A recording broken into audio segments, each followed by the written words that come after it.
When I was an operational police officer, it was very important that in high risk situations that I had backup. When we're alone, we're more susceptible to making mistakes.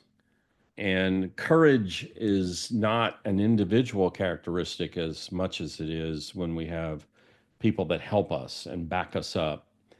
It is also important that other people mentor us and pass on their skills. They give us their wisdom and advice, and they continue to help us develop and become more skilled and trained. And why I mention this is we do that well operationally. That when you think about your operational career, there was always people in the formal environment of the academy that helped us, the in the more informal field training officer mode that where somebody took us under their wing and showed us how to do this and apply this in the real world environment out on the streets or in the jail. And it gives us courage. And we are always more effective with one or two people who help us. Why I mention that is we lose that when we get promoted.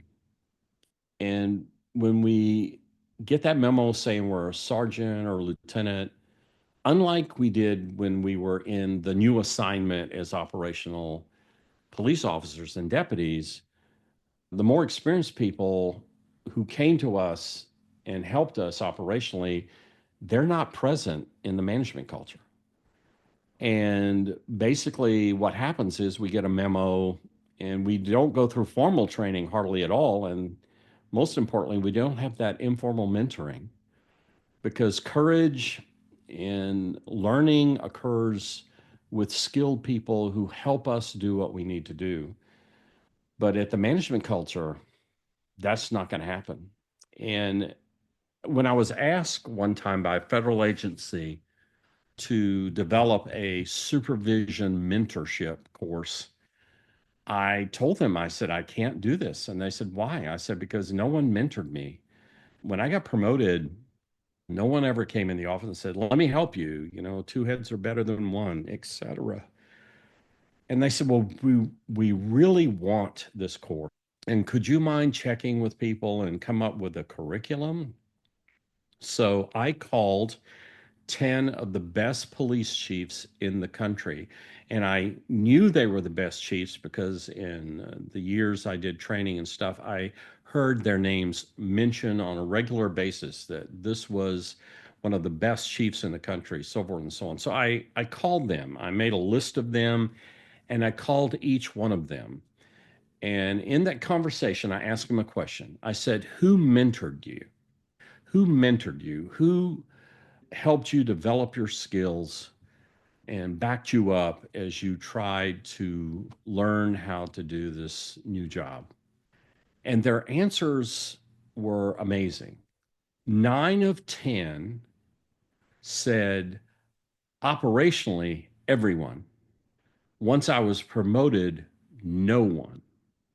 Think of the significance of what they're saying. That as police officers, as deputies, whatever, special agents, there was always men and women who would say, let me help you with this. But once they got promoted, they're sitting in the office alone. No one comes in and says, hey, I heard you made sergeant. Let me know if I can help in any manner. I know you have a problem employee working for you. Let me help you with him if you need it. I'd be happy to assist you in any way I can. And by the way, I've got to go deal with a problem employee. Why don't you sit in and learn how to do this? At the management level, that doesn't occur. Only one of those 10 chiefs had someone who helped them once they were promoted.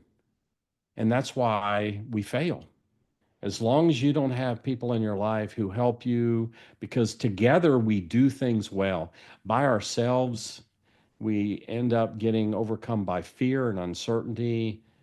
And you know what the easiest way to not get in trouble if we don't know what to do? We do nothing. And unfortunately, that's what many law enforcement managers choose because they don't know what to do. I want to ask you to consider this. Every time you hear of somebody getting promoted, go up to them and go to their office or out in the field and say, "Hey, I heard you made sergeant," or and they go, "Yeah, yeah. So congratulations.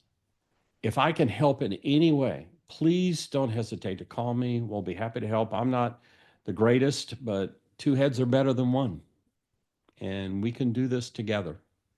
You will see a sense of relief on their faces because they were trained by ineffective managers to be ineffective and they don't know what to do. But when we have somebody that says, "Let me help you," we will do what we need to do and we will learn these skills together and practice them and become effective leaders. Don't try to do this by yourself, and don't let other people try to do this by themselves. Offer to help. The power of the group cannot be underestimated. That is always how we have the courage and the accountability and the wisdom to do the right thing. Thanks for joining us on the They to We Leadership podcast. If today's episode helped you think differently about management, take a moment to reflect and then apply it, because real leadership isn't what you say, it's what you do next. And the real enemy is our pride and blindness on how we are really doing. Only with the help of others can we truly make an impact on those around us.